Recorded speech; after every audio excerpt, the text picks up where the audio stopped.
The air is electric. A single industrial complex has the power to redraw economic maps, and a single tweet can press a button that sends armies into motion. In Lagos, a steel and concrete behemoth promises to end a century of dependence. In Washington, a blunt threat raises the specter of intervention.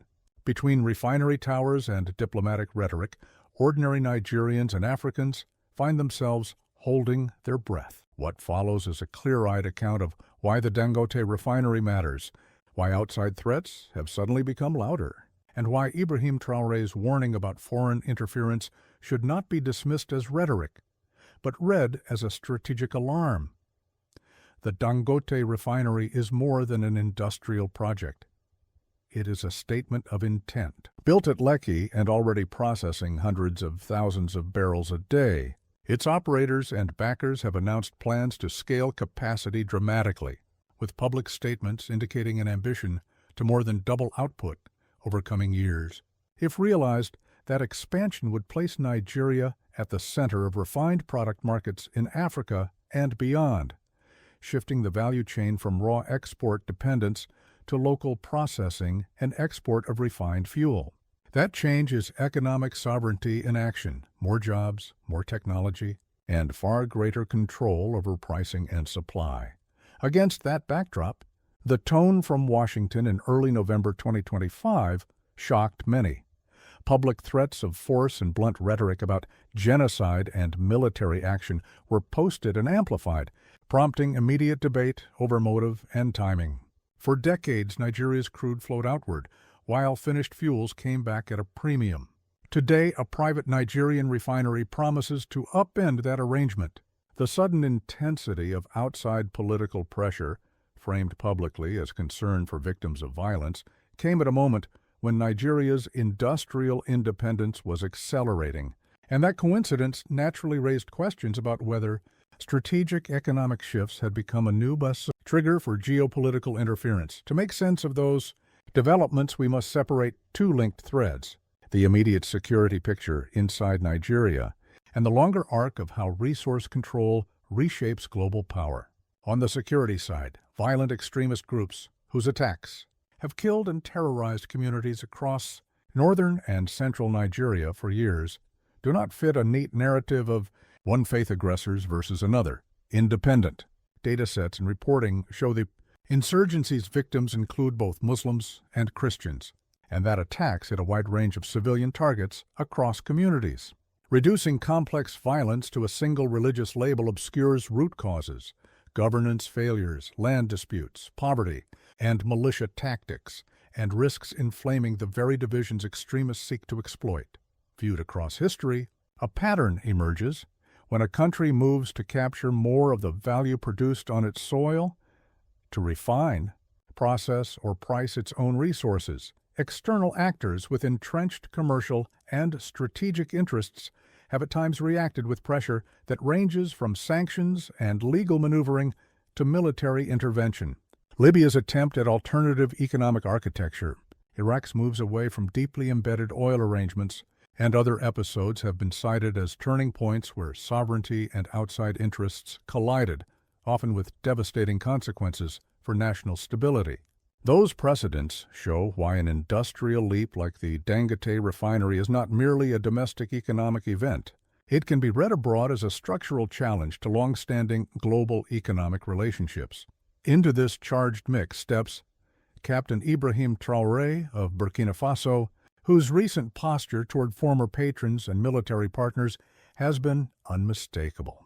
Under his leadership, Burkina Faso ended long-standing military accords and reduced the footprint of former Western forces, while reopening diplomatic and security channels with other partners, moves widely reported as part of a broader regional reorientation of security arrangements.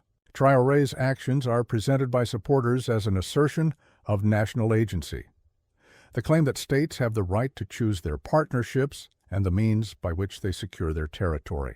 For many observers across Africa, that posture is a concrete example of the kind of sovereignty that new industrial strategies, like large-scale domestic refining, make possible, and, in the eyes of some, make necessary. So why would a refinery provoke such alarm abroad? Because refining shifts profit and decision-making upstream. When refining and value addition happen inside the country, the benefits, salaries, procurement contracts, tax revenue, downstream industries accrue locally instead of flowing to foreign corporate headquarters. That reduces the leverage of external players who previously relied on a pattern of extraction plus foreign processing.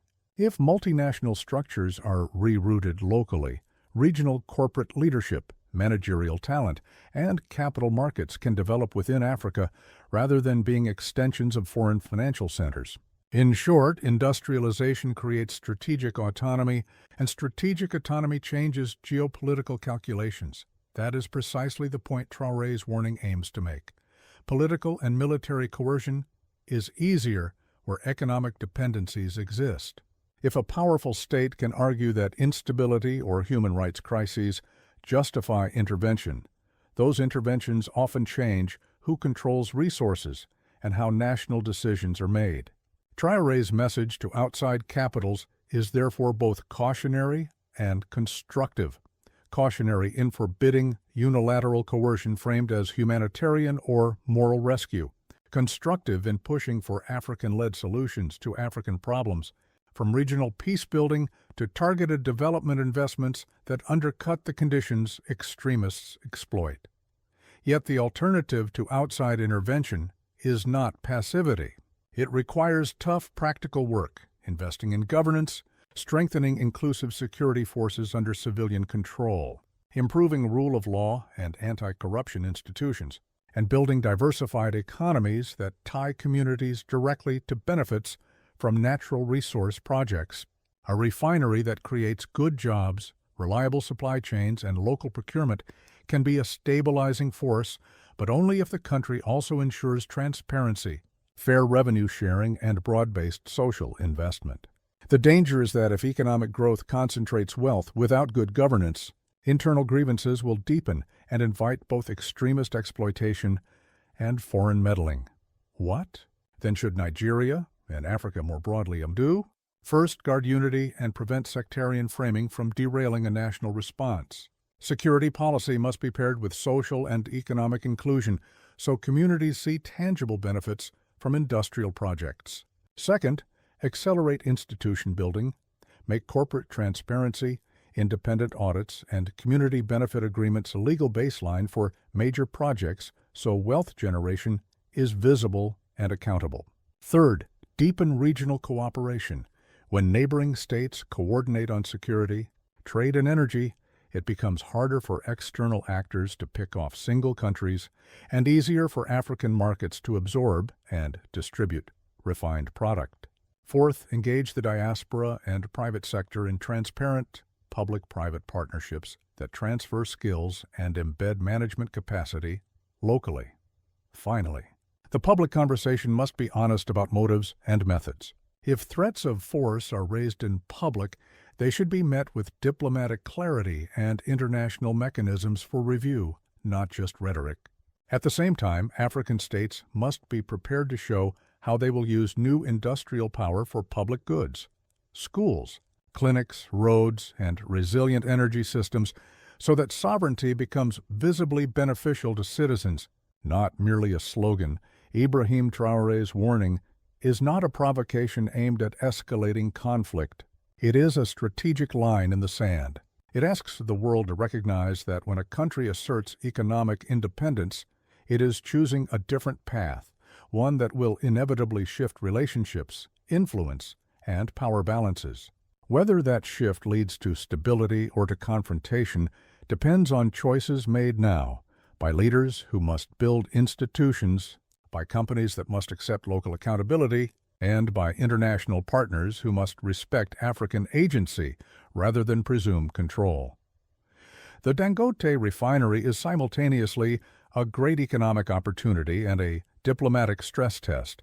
How Nigeria navigates threats and shields unity will determine whether a giant industrial investment becomes a pillar of national development or a flashpoint for external intervention. The stakes are continental. If Nigeria succeeds in turning crude into domestic prosperity Without surrendering sovereignty, it will offer a live blueprint for other African nations. If it fails, the pattern of external leverage will persist in the end. The question Traoré throws back at the world is simple. Do you accept that African nations can build, process, and profit on their own terms? And do you respect their right to do so? The answer will shape not just the fate of one refinery, but the balance of power and prosperity across a continent long defined by others.